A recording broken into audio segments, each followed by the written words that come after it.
시청자 여러분, 안녕하십니까? 이달 들어 대전과 세종에서는 민선 시장들이 자신의 핵심 공약으로 공을 들이던 사업들이 야당과 번번이 갈등을 일으키고 있습니다.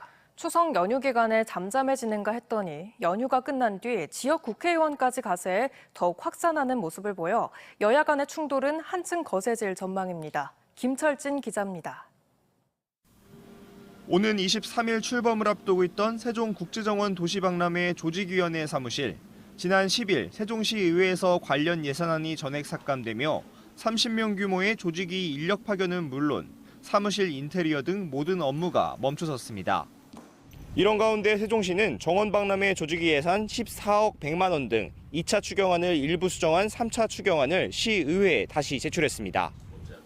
국민의힘 소속 최민호 시장과 민주당 다수의 세종시 의회가 주요 시정 사업을 두고 번번이 갈등을 빚어온 만큼 3차 추경안도 시의회가 받지 않을 거란 전망이 나옵니다. 조직위 출범 지연으로 인한 인건비 감소분 4,900여만 원을 제외하곤 사실상 2차 추경안과 동일한 데다 긴축 예산으로 인한 민주당의 입장도 완강하기 때문입니다. 국회 통과한 뒤에 예산을 세우거나 계획을 변경하는 것은 어떠냐는 제안도 저희가 많이 드렸었습니다. 저는 다시 올려도 비슷한 결과가 나오지 않을까라는 생각도 들고요. 세종시와 시의회의 갈등 속에 국민의힘 강승규 국회의원이 보도자료를 통해 시의회의 예산 삭감이 정치적 이해관계를 앞세운 결과였다고 지적하며 갈등 전선은 확대되는 모양새입니다. 대전시도 주요 시정 사업을 두고 여야의 갈등이 계속되고 있습니다. 영시축제를 두고 주민 참여와 정체성 없는 축제라고 비판한 민주당 대전시당과 지역에 직간접적인 경제 효과를 가져왔다는 대전시의 갈등을 시작으로 민주당 장철민 의원도 언쟁에 가세하며 공방의 수위는 높아지고 있습니다.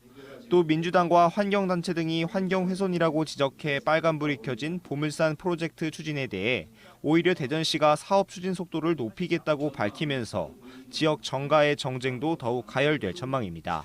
TJB 김철진입니다. 오늘 오전 6시 40분쯤 대전 중구 산성동 산성내거리 상가 4층에서 불이 나 40분 만에 꺼졌습니다. 이 불로 인명피해는 없었지만 건물 내부에 있던 8명이 대피했고 출근 시간대 극심한 차량 정체도 빚어졌습니다. 소방당국은 4층에 있던 치과에서 불이 시작된 것으로 보고 정확한 화재 원인을 조사하고 있습니다. 오늘 낮 12시 반쯤 태안 경렬비열도 인근 해상에서 오징어 잡이에 나섰던 29톤 어선에서 불이 나 배에 타고 있던 40대 한국인 선장과 외국인 선원 등 모두 8명이 태안 해경에 의해 구조됐습니다. 해경은 구조원 인원 8명을 신진항으로 이동시키는 한편 선박 화재 진압과 해양오염 방제 작업에 총력을 다하고 있습니다. 드론을 통한 폭격이 자주 등장하는 등 최근 전쟁 무기의 첨단화로 국방 반도체의 중요성이 커지고 있지만 우리나라 무기에 쓰이는 반도체는 대부분 수입에 의존하고 있습니다. 반도체 공급망이 불안정해지면 국가 안보에도 심각한 위협을 초래할 수 있는데 대전에서 무기와 반도체 전문가가 모인 국방 반도체 사업단이 출범해 과연 반도체 자립이 이루어질지 주목됩니다. 조영준 기자입니다. 드론을 이용한 공격 등 최근 전쟁 속 무기들이 점차 고도화, 무인화되며 무기 속 반도체의 역할도 점점 커지고 있습니다. 하지만 우리 무기체계 속 반도체의 99%가량이 수입에 의존하고 있어 공급이 불안정해지면 국가 안보에도 큰 영향을 미칠 수밖에 없습니다. 이런 가운데 국내 무기체계에 사용되는 국방 반도체의 개발과 공급망 안정을 위해 국방 반도체 사업단이 대전에서 출범했습니다. 이런 반도체를 자립화하지 않으면, 국산화하지 않으면 미래에 우리는 아무리 좋은 무기를 만들 수도 없고 또한 이런 무기 체계를 안정적으로 운용하는 데 있어서도 많은 제한사항이 있기 때문에 국방기술진흥연구소 소속 사업단은 방위사업청과 국방과학연구소는 물론 한국전자통신연구원, 나노종합기술원 등 무기체계 전문가와 반도체 전문가들로 구성됐습니다. 오는 2027년까지 세계 팀 39명 규모의 국방 반도체 센터로 확대 운영해 국방 반도체 기술 자립과 국내 생산 역량 확보에 나서게 됩니다. 사업단의 시설과 장소를 제공한 대전시는 안산 첨단 국방산단, 나노 반도체 국가산업단지 등 지역 연구 산업단지와 연계해 국방반도체의 설계부터 생산까지의 생태계를 구축한다는 계획입니다.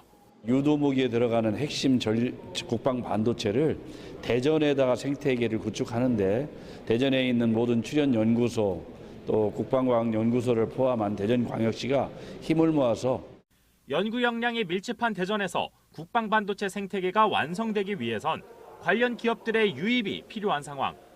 예비 타당성 조사를 앞둔 나노 반도체 국가산단과 그린벨트 해제에 막힌 안산 국방산단 등 관련 산단의 조속한 개발이 필요합니다. 이와 함께 당초 2027년으로 계획됐지만 행정 절차 지연으로 대전 완전 이전이 1년 늦어진 방위사업청 이전과 방위사업청 일부 산하 기관의 동반 이전도 풀어야 할 과제입니다. TJB 조형준입니다. 지역 환경단체가 최근 대전천에서 물고기 집단 폐사가 발생했다며 대전시 하천 정책 변화를 촉구했습니다. 대전환경운동연합은 최근 삼천교 하류 1.8km 구간에서 물고기 3천여 마리가 집단 폐사하는 일이 있었다며 이는 대전시의 수질 관리에 문제가 있음을 보여주는 사례로 하천 토목 사업 등을 전면 재검토해야 한다고 지적했습니다.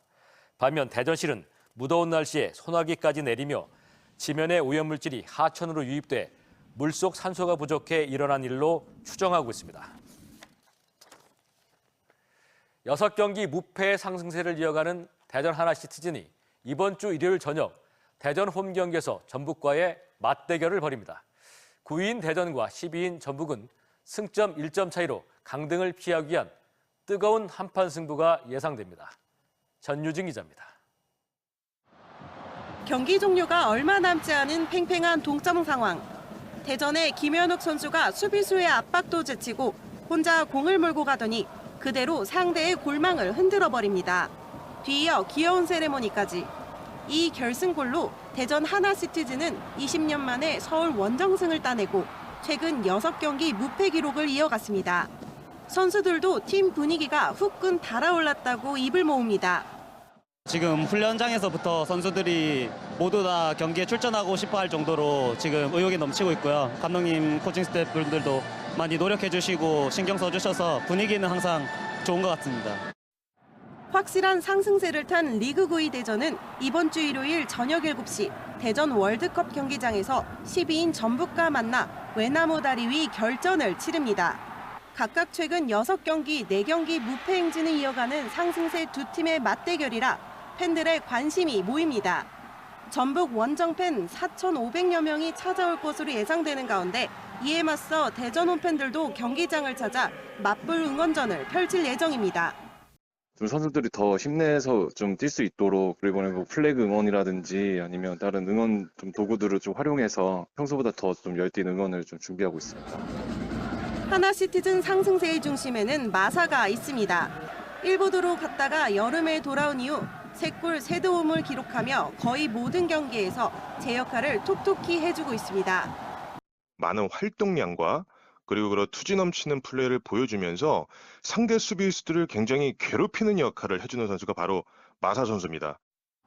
윙포워드 최곤주, 김승대의 활약과 지난 경기 쉬어간 구택과 주축 수비수 안통까지 돌아오며 기대감을 끌어올리고 있습니다.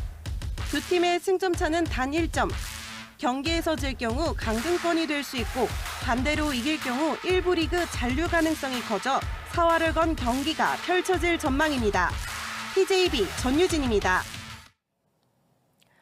올 시즌 국내 프로야구가 200경기 매진 기록을 세운 가운데 한화 이글스가 가장 큰 지분을 차지하는 것으로 나타났습니다. 한화는 어제까지 올 시즌 대전 한화생명 이글스파크에서 치룬 66경기 중 65%가 넘는 43경기에서 만원 관중을 기록했는데 이는 KBO 리그 전체 매진 경기의 21.5%에 해당하는 수치입니다. 한화의 이번 시즌 홈 관중 수는 74만 5,797명으로 다음 시즌 새로운 홈구장에서는 이 기록이 깨질지도 주목됩니다. 한 아버지가 19년 전 세상을 떠난 딸을 기르기 위해 딸이 다니던 대학교 후배들에게 해마다 장학금을 기탁하고 있다는 소식이 전해졌습니다. 한남대학교는 나노하이테크 김병순 대표가 지난 2005년 희귀병으로 숨진 딸을 기려 딸이 다니던 한남대학교 일어일문과에 19년 동안 1억 4,200만 원의 장학기금을 전했다고 밝혔습니다. 김 대표는 딸의 장례식에 조의금을 냈던 선후배에게 감사한 마음을 담아 장학금을 전달한 게 인연이 됐다며 앞으로도 딸에 대한 신의를 지키는 마음으로 계속하겠다고 말했습니다.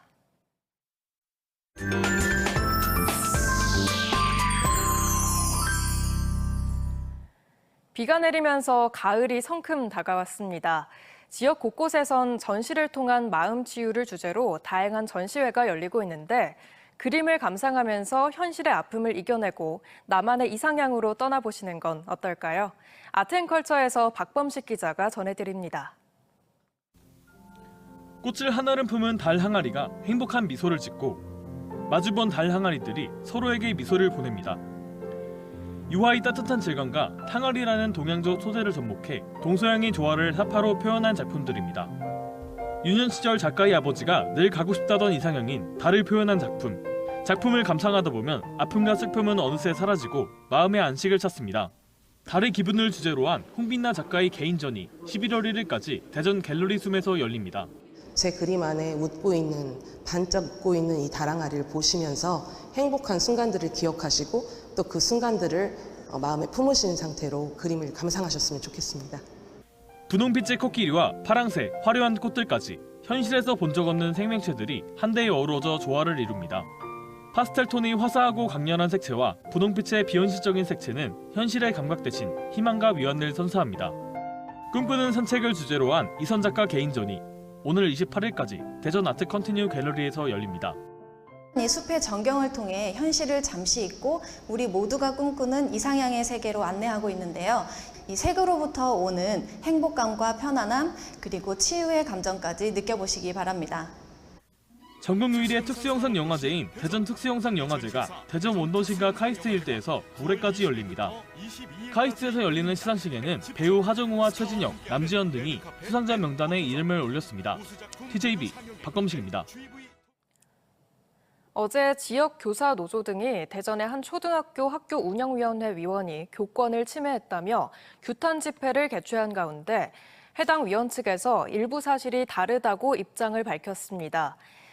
해당 의원은 먼저 노조 측에서 제기한 학교 무단 침입 주장과 관련해 학교 지킴이에게 양해를 구한 뒤 들어갔으며 본인을 포함해 다른 학부모들도 출입 관련 서명을 하지 않았다고 반박했습니다.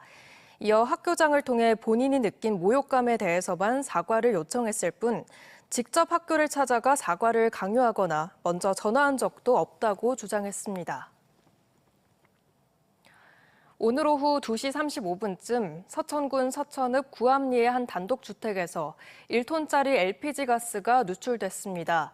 폭발이나 인명피해는 없었지만 화재와 2차 사고 가능성에 대비해 주민들에게 대피 문자가 발송됐습니다. 3시간 넘게 현장에서 안전조치에 나선 소방당국은 이후 정확한 누출 경위를 살필 예정입니다. 9월까지 이어지는 폭염에 에어컨 화재가 잇따르는 가운데 10건 중 6건은 전원선 접촉 불량이라는 분석이 나왔습니다. 세종소방서가 최근 3년간 발생한 에어컨 관련 화재 27건을 분석한 결과 전원선 연결 부위 접촉 불량이 16건으로 가장 많았으며 미확인 단락이 6건, 절연 기능이 약화돼 발생한 단락이 3건 등으로 뒤를 이었습니다.